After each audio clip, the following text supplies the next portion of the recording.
You heard in the introduction about Dr. Eberhardt that she's one of the world's most acclaimed social psychologists. And this is a book that's driven by some of the findings in social science that she has pioneered in her research. But it's also a book, if you've read it, that's filled with stories and filled with personal stories. And so I thought I'd start there, that though this is a book of social science, it's got a personal motivation to it as well. It's not just a dry academic tone. Right. So the book starts with a story about your son, Everett, whom I know a little bit because we teach at the same university. Families have known each other a little while. And I was really touched to see this story about Everett. And maybe you can share the opening of the book and the story about Everett with us. Yes, I can. So the book opens with this story of Everett, who was just 5 years old at the time. So he was so excited. We were on a plane together, and he was so excited about being on this plane with Mommy. And he's looking all around wide-eyed and checking everyone out. And he sees a black guy on the plane, and he says, "Hey, that guy looks like Daddy." And I look at the guy, and he doesn't look anything at all like Daddy, like nothing, you know? So then I start looking around on the plane, and I realized he was the only black guy on the plane. And I thought to myself, okay, you know, I'm gonna have to have a talk with my 5-year-old about how not all black people look alike, you know, so. So I'm getting ready, you know, I'm trying to figure out the wording and all, you know, to adjust it for a 5-year-old. But before I started talking to him, I thought for a moment, and I, you know, realized that children see the world in a different way from adults, you know, so they haven't been conditioned year after year to see things in certain ways. And so I thought, well, maybe there is some resemblance there that he's picking up and that I'm missing. So I decided I was going to give it a shot. So I look at this guy, and I look at his height. There is nothing there. I look at his weight, no resemblance there. I look at his facial features, no resemblance. I look at his skin color, nothing. I look at his hair, and he has these long dreadlocks flowing down his back. And my husband shaves his head. So I thought, all right, you know, you're gonna get the talk, right? So I'm all set to give him the talk. But before I could say anything, he looks up at me and he says, "I hope he doesn't rob the plane." And I said, "What? What did you say?" And he said it again. He says, "Well, I hope he doesn't rob the plane." And I said, "Well, why would you say that? You know Daddy wouldn't rob a plane." And he says, yeah, I know. And I said, "Well, why would you say that?" And he looked at me with this really sad face, and he says, "I don't know why I said that. I don't know why I was thinking that." So we're living with such severe racial stratification that even a 5-year-old can tell us what's supposed to happen next, even with no malice, no evildoer. This association between blackness and crime made its way into the mind of my 5-year-old. It makes its way into the minds of all of our children and to all of us. So that's how the story begins. That's how the book begins. And you can see the mixture of the personal and scholarly motivations just in that opening story. So let's get to at least a little bit of the core social science. The book is titled Biased. It's a book about bias. It's a book about implicit or unconscious bias. Right. How do you define what bias is, and is it different or if so, in what way from implicit or unconscious bias? So implicit and unconscious bias are terms that are used interchangeably, and it can be defined as the beliefs and the feelings that we have about social groups that can influence our decision-making and our actions even when we're not aware of it. So you don't have to be a bad person, you don't have to burn crosses or anything like that to actually have bias. Is something that we're all vulnerable to. But the problem is that it can be triggered and it can lead to devastating effects, even though we're not intending that and even though that's not our motivation. So that's why we study it. Mm-hmm. And part of then the opening of the book recounts a number of the studies that Dr. Eberhardt has done to show the presence and pervasiveness of implicit bias. And then one of the things which is so powerful about the book, I think, is that it's not, as I said before, only a book of social science which leaves the story at the level of just demonstrating in very clear, data-driven ways the presence of implicit bias. But then also, Dr. Eberhardt has gotten involved in trying to combat it and try to show ways to intervene in the world. So it's a book that goes far beyond the ivory tower. Yeah. And a lot of the book tells of the stories of the different places you've gone to in order to illuminate the problem and then also to try to combat it. Yeah. So one of the most important things in the book is in the criminal justice system. Mm-hmm. So why don't we start with that as one of the places of intervention. Share with us something about your work with police departments, perhaps. Sure. So I've been working with the Oakland Police Department in the San Francisco Bay Area for about 5 years now. And I was brought on as a subject matter expert to help them with their reform efforts. And the issues of reform started way before I got there. Actually, about 20 years ago, the department was embroiled in a scandal, and it was called the Ryder scandal. And it involved 4 police officers in Oakland who called themselves the Riders, actually. And they would go around and they would rough people up. They would plant drugs on them, usually a single rock of cocaine. Then they would arrest them, and then they would go to court and falsely testify against them. So a lot of these, mostly men, spent time in prison behind these crimes that they never committed. There were 119 plaintiffs in this case, so there was a class action lawsuit filed, and there were 119 people who claimed they were harmed by the police in this way, and 118 of them were African American. So there was also like a federal monitorship that came in, and they had a negotiated settlement agreement that they drafted, and one of the keys to the reform effort was really looking at the racial profiling, looking at issues of bias. They wanted them to start tracking their stops and searches and all of that by race. So many years after this, like maybe 10 years, after they were supposed to start doing this, they actually had clean data that someone could come in and analyze. So they brought me in, and I put together a team at Stanford. A number of researchers worked on this with me.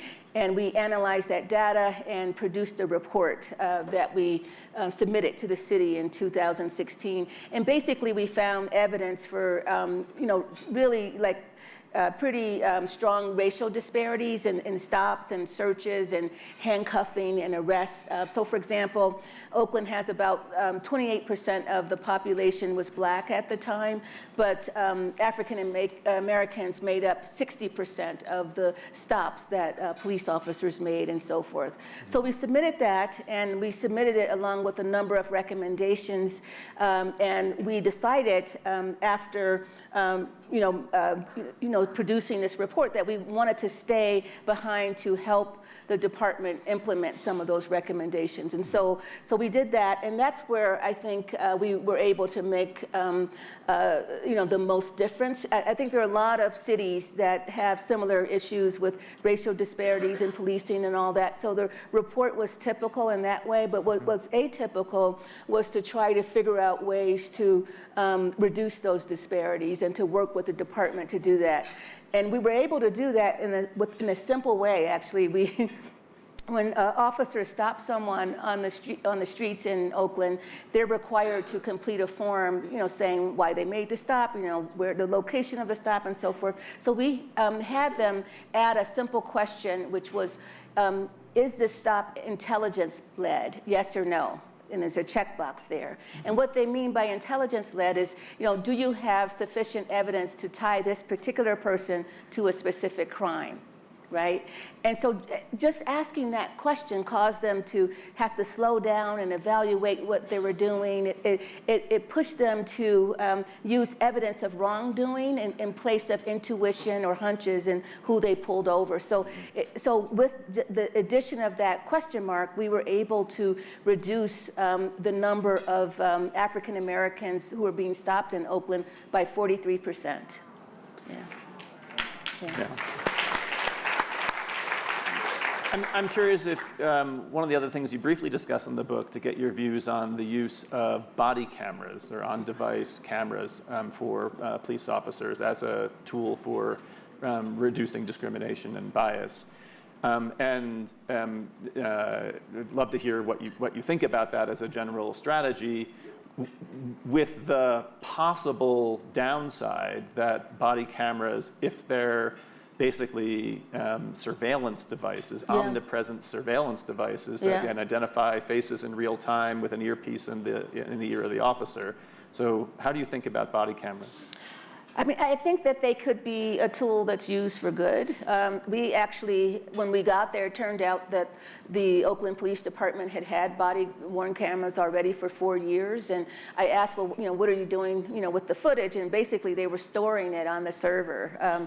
They weren't really looking at the footage unless there was an officer-involved shooting or, some kind of high-profile case. They would go back and fish out the footage for that particular incident. And so what we added to this was to try to help them to think about the footage as data and data that could hold the key to improving police community interactions. They had all these thousands, of interactions that were being recorded all the time, but then not looking at what was going on in those interactions. Like, what was it that maybe when things escalated, what was it that caused things to escalate, that kind of thing. So we started looking at that, and we we had a multidisciplinary team in place to look at it. We have the chair of the linguistics department at Stanford, and someone in computer science and social psychology. So together we came up with a way to analyze large numbers of these interactions. We have a paper where we analyzed about 1,000 of these interactions using machine learning techniques to read the language that officers were using during the stops, and found that they were speaking, they were speaking in a professional way overall, but they were speaking to black drivers with less respect than white drivers. So that was the main finding. All right, so let's go from the Oakland Police Department to some other work you've done in San Quentin, the high security prison in California, with death row inmates. So you went there to teach a class. What was that about? I didn't teach the class with death row inmates, though. Yeah. Well, it was in San Quentin. Yeah. So San Quentin holds, it's a pretty large facility. I think it holds about a quarter of the country's death row inmates. And I've done research actually on looking at race and death sentencing and finding, which is kind of interesting, that it's not just a sort of black-white issue, but even when you look at people who are eligible for the death penalty, we were finding that African Americans who look more stereotypically black were most likely to be to receive a death sentence. In fact, they were more than twice as likely to get a death sentence than African Americans who look less stereotypically black. So that's what we did there. But my trip to San Quentin wasn't to teach those who were on death row, but to teach people who were in this educational program. And so this educational program is a pretty large program in the Bay Area. Lots of classes, lots of professors from all around the Bay Area go there to teach voluntarily. So I went there, and I think, for me, I'd been doing a fair bit of work on race in the criminal justice system, and I had worked with lawyers. I had worked pretty extensively with police departments, but I hadn't worked with prison inmates, and they they seemed to be kind of closed off from view. And so I went there to teach. I went there to understand their stories and to also share the research that I have done and others have done on sort of looking at race issues within the prison system and the criminal justice system more broadly. Yeah. So one of the parts of the experience that Dr. Eberhardt had in San Quentin that really resonated with me. Maybe I can just stimulate you to tell this bit of the story. I might get the details wrong, so I'm going to give it to you. But you say in all the classes you teach at Stanford, you always start by asking the students, well, what motivated you to take the class? Why did you want to enroll in this course with me? So you did the same thing with some of the students there. Something different happened. Yes. I mean, sometimes it was the same thing, like they wanted to enroll because they needed the credit, to get their associate's degree, that kind of thing. Yeah. But then there were other kinds of things that came up. So one guy said he wanted to take the class because his daughter was depressed, and he wanted to figure out what he could do to help her, and it was a psychology class, and so he thought that he could connect to her more by learning more about psychology. And then there was one student who said that he knew a lot about how San Quentin worked, and he understood the culture there and everything. But he said he was taking the class because he wanted to understand how free people think. And I thought, wow. I mean, it just stopped me in my tracks. And so he, it turned out, had been incarcerated since he was a teenager, I think about 14 years old. At that time, he was in his 40s. And he was looking through me and through the class of trying to understand the world outside and how people, how minds that were free thought. Mm-hmm. So. It makes me think of the roots of the idea of a liberal education, about the idea of becoming a free person, even present there in a jail. Yeah. All right, so let's make one more step around the Bay Area to tech companies. You've been in police departments, prison, and you've done some work with tech companies, and maybe share a bit about Nextdoor, or you tell some stories about Airbnb. Right. How many people are familiar with Nextdoor? The application that, okay, some people are. So basically, Nextdoor, their whole focus is to be able to create sort of stronger and healthier and happier communities by creating this online space where neighbors can gather and share information and so forth. And so Nextdoor, they found out, even though this is their mission, right, they found out that they had a problem with racial profiling on the platform.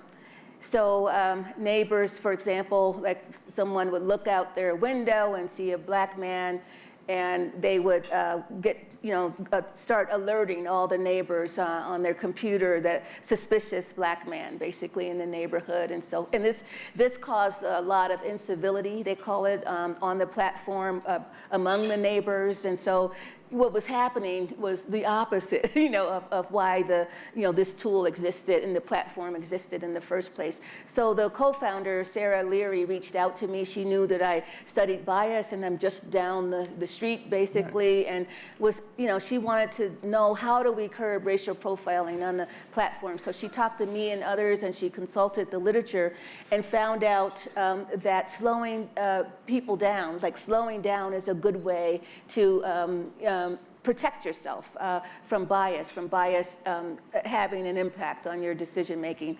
So, but this caused a little bit of attention for them, right? Because it's a tech company, and the last thing you want is to slow people down, right? I mean, you're building products so that you can allow people to use them quickly and seamlessly and intuitively. They don't even have to think, right? But these are the very conditions under which bias gets activated. And so they had a choice to make. Mm-hmm. And so they chose that to go ahead and try to slow people down, even though they feared that they would get dropped drop-off, how they call it, from the platform where people would stop using it.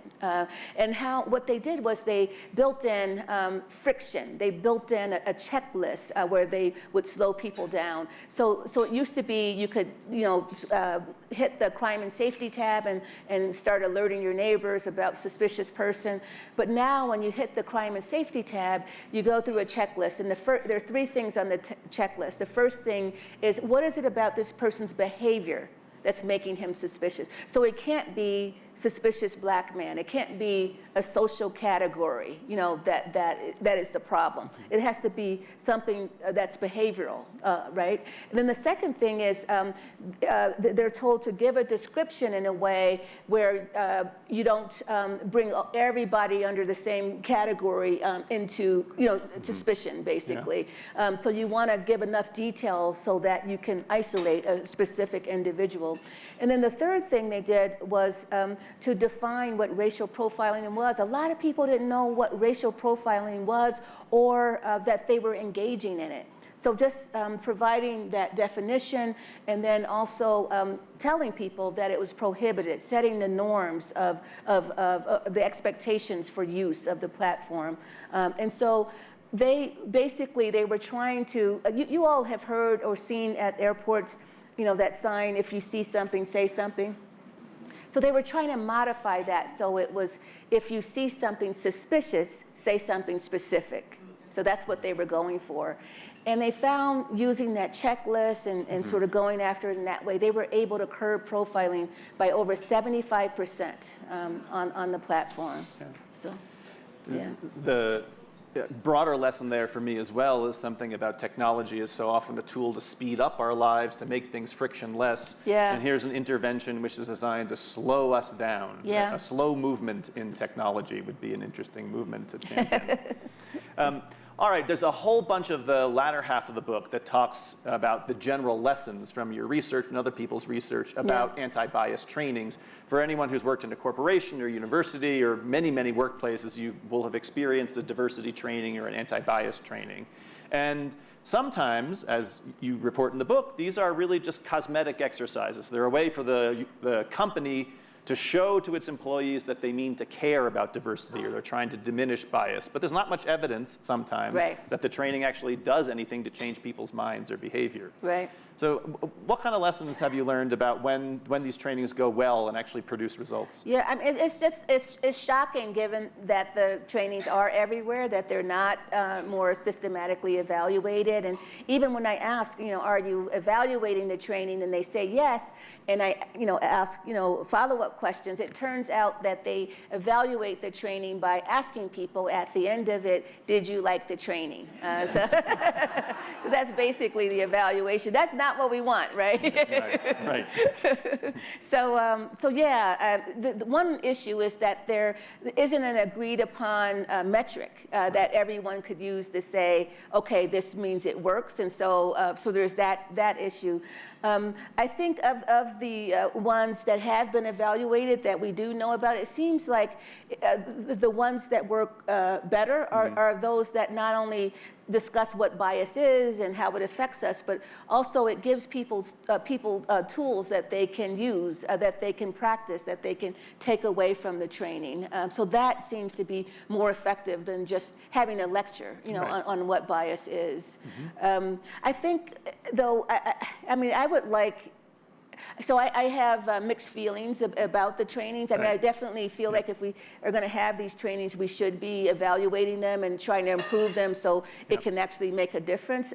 But the other thing is, I think that the organizations or corporations or institutions that actually bring these trainings in, that they should, they have a responsibility to, create a social context, to create a social environment where people are less likely to act on the biases that they have. And I don't think that happens very often, because people think about bias as something that's just in the head, or it's just, that particular person is a bad person, and so that person, so it's a bias that people attach to people and not to the situations.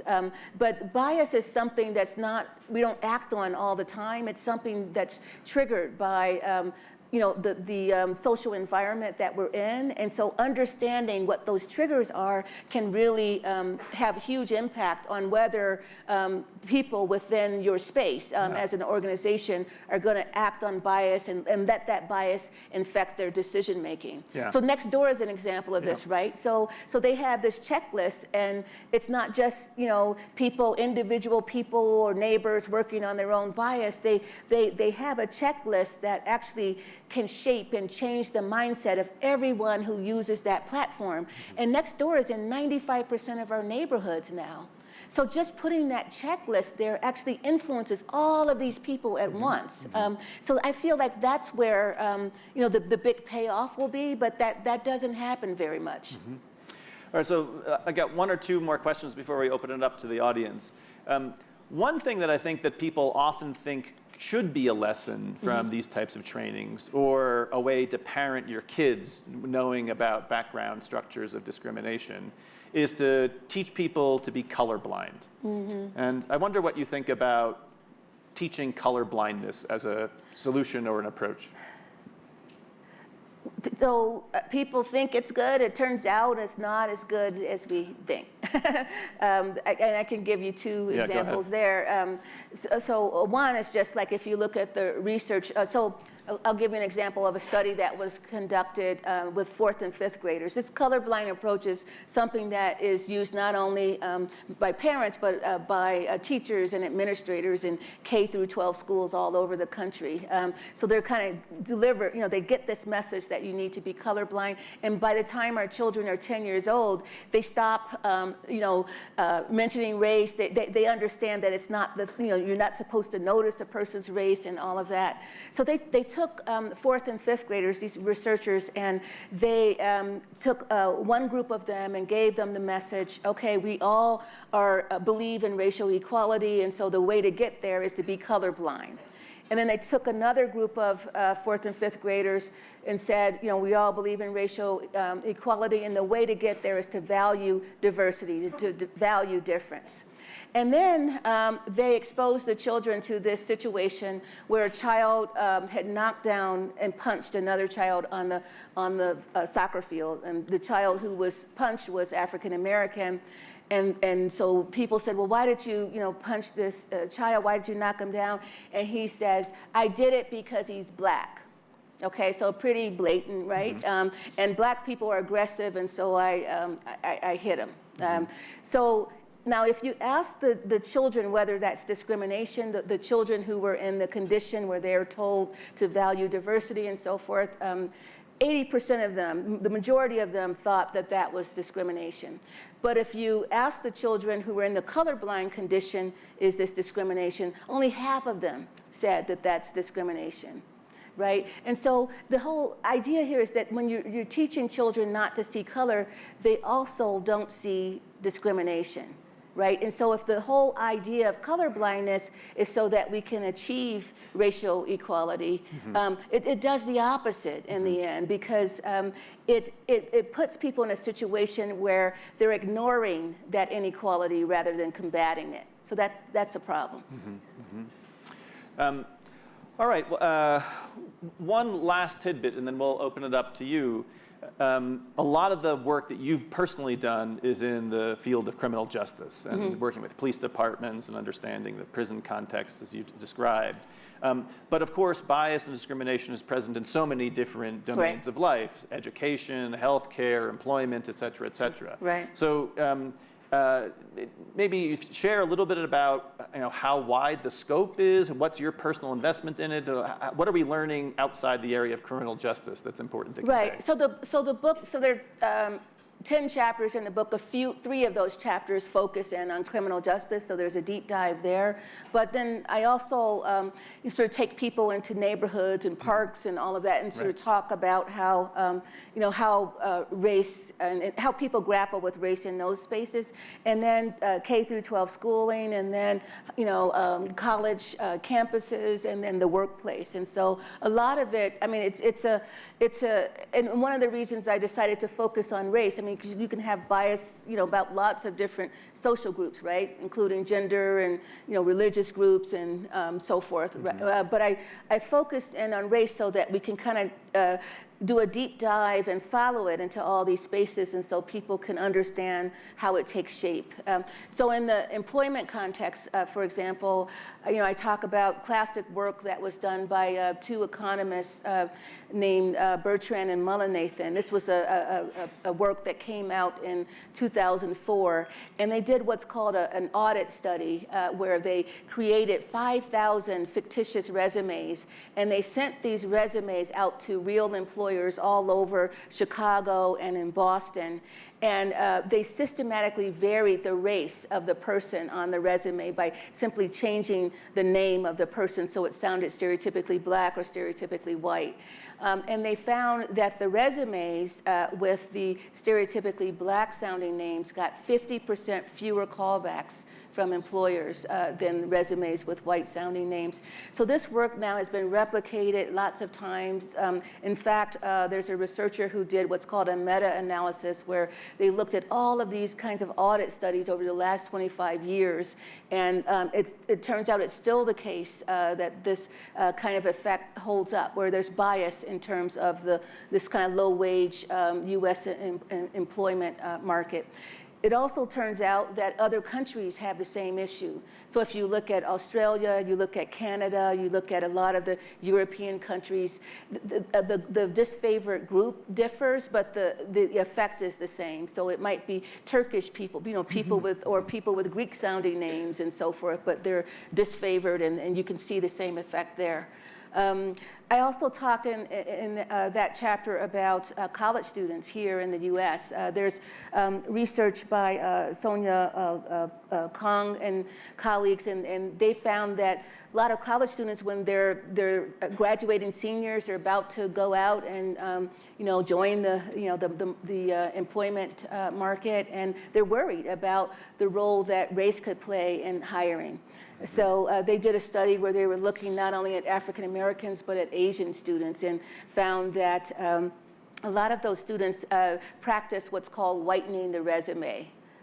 So 2/3, in fact, of the college students graduating seniors, either they practiced this or they knew lots of people who did. So it's a pretty common thing. And they would whiten a resume by changing their name to sound more white. So if your name is Jamal Anthony, you're Jay Anthony, right? And then Asian applicants would change their name so that they would use their American nickname instead of their birth name, their given name.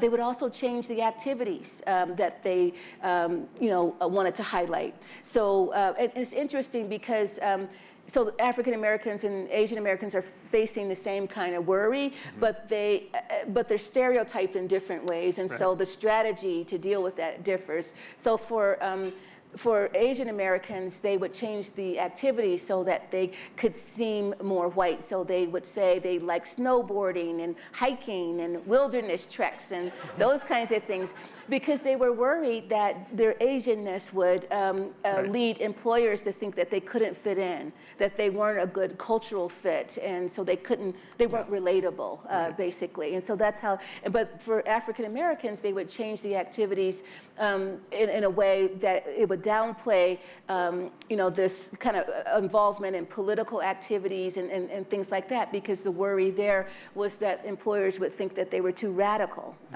So it was interesting. And the other thing that's really interesting about it, then the researchers took these resumes and they sent them out to employers, and they systematically changed the resume, right? Yeah. So it was either a whitened resume or an unwhitened resume. And they found, once again, just like with the classic work, that it was the whitened resumes that got the most callbacks. So the students' concerns are actually legitimate concerns. Yeah, so I'll share just one tiny story, which is exactly in keeping with what you've just described. I've been teaching a new class at Stanford on ethics, public policy, and technology, and in the meeting the students, we were talking about hiring. That's often the first screening is done by an algorithm. So they get an algorithm at a large company which gets thousands and thousands of resumes and makes the first cut then that goes up to the people to begin evaluating. And for exactly the reasons you're describing, students know very well what they are meant to signal in terms of being a cultural fit for a tech company. Yeah. And the students all said, well, when the machine is reading the algorithm, you can either hide in white text, which is to say a human eye can't see it on a white page, but a machine reads the text, right. Or you just put it in ordinary text and the machine reads it, that we play table tennis and squash and snowboarding as a way of signaling your cultural fit with the... Wow, so they talked about this in your class? Unembarrassed, very happily just game the system. Yes, all straightforwardly. Yeah. All right, well, the stories that Dr. Eberhardt tells in the book, all the stuff that you just heard about the research there is embedded within this incredible chapter where she goes to visit Charlottesville in the wake of the KKK march through Charlottesville and UVA just a while ago. I want to throw the floor open to you and just encourage you, go buy this book over in the Aspen tent or somewhere online in a bookstore. You're going to learn a ton about social science. You're going to hear some incredible storytelling as well. It's really a fantastic achievement. Thank you. Questions? So I think right after this, I'm supposed to do a book signing in this hotel, but I don't know where. But anyway, go ahead. You can go with the hat on, yeah. Okay. Oh, great. Just want to say first, thank you for this research and for the book. It's really inspiring to see how social science research can be used and change things productively, and I'm really looking forward to reading the book. I want to ask you a question based on the opening story you told about your son, because it raises this point for all of us that even the world's leading researcher on bias can't stop her own son from inheriting it as well. And the question I want to ask is, what do we know about the formation of bias at the very early stages of child development? Mm-hmm. And do you have any advice for parents or for educators of young children for how we should be thinking about this problem? It's not going to affect the people who are making decisions about hiring today, right. but in the long term. Yeah, thanks for that question. So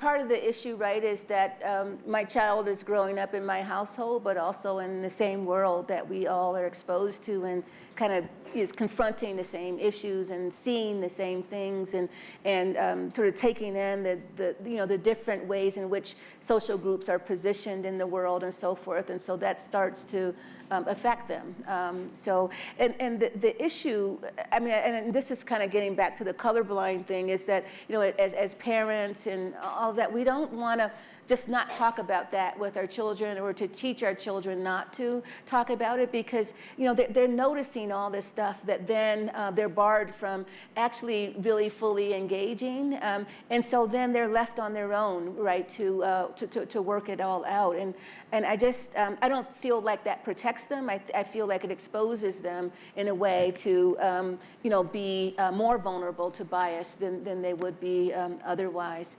So the colorblindness is not the strategy that should be the primary strategy that people use.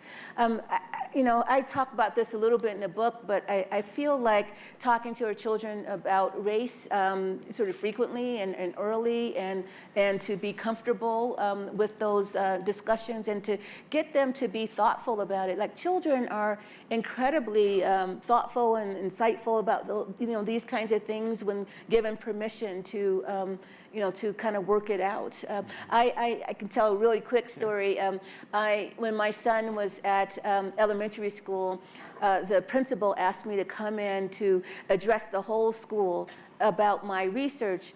And I thought, whoa, I didn't want to go into school, because at the time it was 2014, and there were protests going on all over the country around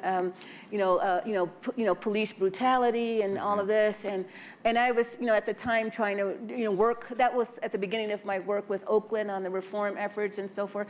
And I just I don't want to go into a school and have conversation with kindergartners, about what I do. I just felt like that wasn't right, and so I was worried about it and trying to get out of it. But I knew I had to go in, right? Because when as a parent you're supposed to contribute. So I couldn't say, well, I don't know anything about that yet. So then one day I was riding with my son. I was taking him to school. He's in the back seat, and I'm listening to NPR. And on NPR, they were talking about the Baltimore situation, and there was protesting there because of the Freddie Gray situation. So I'm listening to it, trying to take in the news, and then all of a sudden I hear this little voice from the back of the car saying, "Mommy, Mommy, why is Baltimore on fire?" And I thought, wow, just because I'm uncomfortable having this conversation with my kid doesn't mean that my kid isn't absorbing all this. And what does it mean when they're left on their own to do that and making sense of, of this? So I did a 180, like immediately when I heard that question. I was like raring to go into school and talk about it. And I was surprised. Kindergartners actually had something to say about this. I asked them, well, why do you think people are protesting? They're all raising their hand. Everybody wanted to engage, the whole school. I was so impressed that I called the principal or emailed him the day after and said, hey, I want to come back and just talk to the fifth graders. And so I went and I just talked to the fifth graders. And you wouldn't believe, they were so sophisticated. We had this sophisticated conversation about body-worn cameras and why they were good and what the issues could be. Incredibly sophisticated. Yeah. And they stayed in from recess to finish this conversation. You're a parent, that's a big deal. That rarely happens. That's a big deal. So we don't give them enough credit. Right. So I think that's one of the ways in which we can help our children is to encourage those discussions and encourage the reflection on these issues. Yes. Hello, Hi. my name is Gianna. I'm studying computer science at American University and sociology. And I was really taken back by when you were talking about just algorithmic bias in general. That's something that I'm really interested in.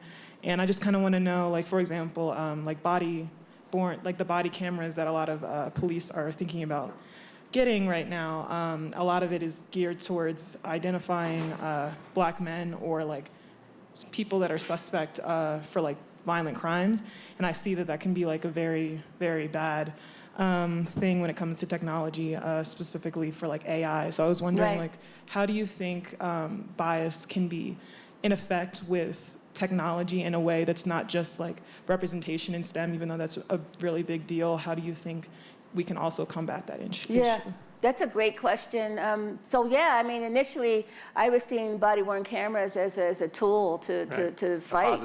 Positive thing to actually improve the police community interactions, and it can be. But when it's used as this crime-fighting tool in a way that actually can lead to more stops to check people out through the face recognition and all of that, that's a problem. A lot of cities are banning that, but I don't know where that's going to go. I believe in Los Angeles that was a big issue that people San Francisco also banned facial recognition for the police. And I'm pretty sure Oakland did as well.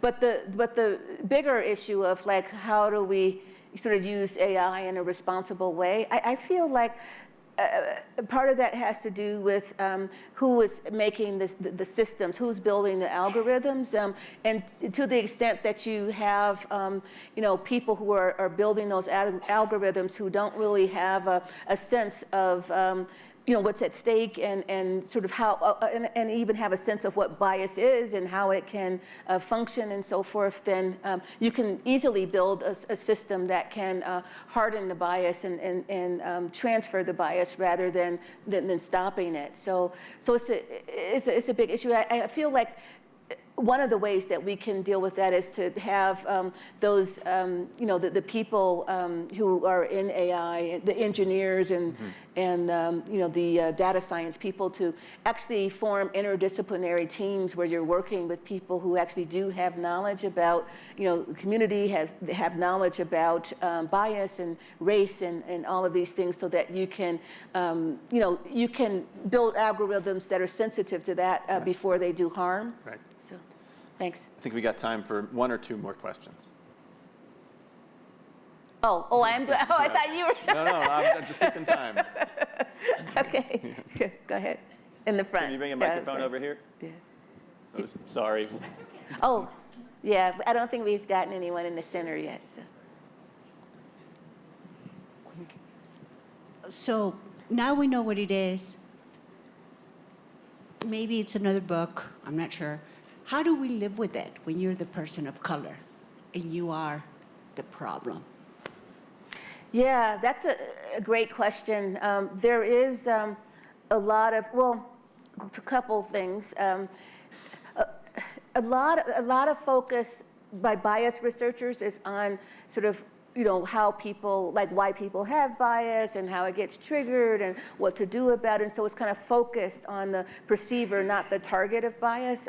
That's one of the reasons why I tell so many stories in the book, is because I'm trying to, shift the focus so that it's also on the target, so that we understand what's at stake, so we understand, how real people, right, can be harmed by this. And so, so there's that. I think also there is research on what's called sort of like it's targets of bias. It's called stereotype threat. This is research that was really started by Claude Steele at Stanford. And the focus there is looking at this from the perspective of someone where you know that people, because of your group membership, that people can sort of see you through that group membership in ways that are harmful to you. So they've done work, for example, looking at gender and looking at this idea that people think women aren't good at math, for example. And if you give people a math problem, say, and you say that this is indicative of your math ability, women don't do as well. But if you give them the same set of problems and you say this is a creative problem-solving task, they do really well. So that's another example of how the bias is there, and it's also there in the environment, and you can move things around a little bit so that you can trigger it or not. So they've even done studies with Asian women, for example, taking math tests. You can be right before they take the math test, you prime their Asian identity, they do really well. If you prime their identity as women, they don't do as well. So the same person, right? Same tests, really different result based on how they're thinking. So there's a lot of research actually looking at how people deal with this, how they cope with this, what the experience is like to be a target of bias. And there's starting to be more research where you're looking at the two together in tandem, like you're looking at the holder, the perceiver and the target at one time. So thanks. One last question. I can also stay for a while, and I'm going to sign books as well. So if you don't get your question answered here, I'm happy to kind of answer it later. Do we have time? We have time for one 30 more. 30 seconds. Let's do one more, yeah. Okay. All right. Hi. I want to just share a quick story and see if you can give me some help with the answer. And I'm sure every single one of us has been part of this conversation. So I was at a dinner party last week, and next door came up. And the woman was relaying that she was irritated by the fact that her neighbors were profiling. She didn't like that. Right. But her next words were, but I have ring.com. And in the past 4 or 5 times that my packages have been stolen, the people have been of color. And I said, I didn't know what to say. I started to say something about economics, but I'm sure all of you have had these conversations or heard something like that. What's the answer? What do we say to people? Yeah. Without condemning them or saying, well, that's a really racist thing to say. Yeah, this comes up in all kinds of contexts, not just in neighborhoods with next door, but with the police. It really comes up there, right? Because there are racial disparities in violent crime. And so they'll say, oh, well, like I mentioned, we produced a report showing that they are stopping and searching more African Americans, disproportionately, basically. But She wasn't making it up, and it wasn't biased because she was complaining first. Right. I understand that. Yeah, I understand that. So there can be real disparities there, and so people feel like, well, what's wrong with using that information to make judgments, basically, about what to do next? But that is, when you start to do that, when you start to sort of use a person's social category to make a prediction about what that person's going to do next, or make judgments about whether this person is suspicious. That is the definition, actually, of racial profiling. I mean, that's what we mean by racial profiling. So, If you and me, I'm at a dinner party. Right. I don't offend anybody. I'm sure you've all been in these situations. What would have been in your So- advice for me to answer? So, I mean, I think, again, I mean, you can say that, I mean, there could be disparities there, but, you know, there's a small, very small percentage of people who are actually stealing packages or engaged in any criminal activity. And so to paint a broad brush, to have everybody who's in that social category to hold that person as suspicious is not fair, and it is profiling. It is the definition of profile. So that's how I would answer. Yeah. Would you please join me in thanking Dr. Jennifer Eberhardt? Thank you. Thank you.